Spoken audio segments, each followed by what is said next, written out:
আমার উসমান হাদি বলেছিলেন, আমি স্বতন্ত্র প্রার্থী, আমি যদি হতে পারি আর 299 জন এমপি কে জ্বালায় খাবো, একদম সুখে থাকতে দেব না।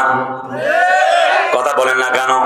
তিনি শুধু তাই বলে নাই, আমার ভাই উসমান হাদি বলেছিল, আমি যদি এমপি হতে পারি, জনতা দুনিয়া শুনে রাখো, আমি বিলবোর্ড টাঙিয়ে দিব, 1টি বছরের হিসাব সেখানে পেশ করা হবে।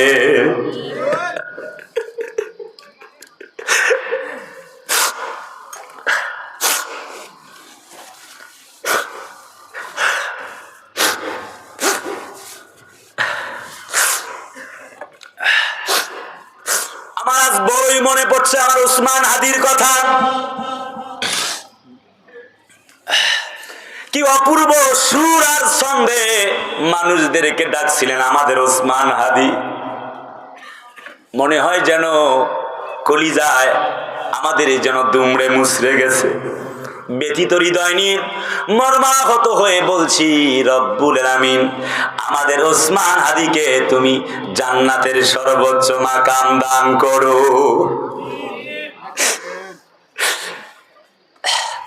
আল্লাহ তাআলা দোয়া করছি উসমান হাদিদের বাকি রেখে যাওয়া কাজ আমার সাদিক কায়েমেরা যেন সফল করতে পারেন, সম্পূর্ণ করতে পারেন।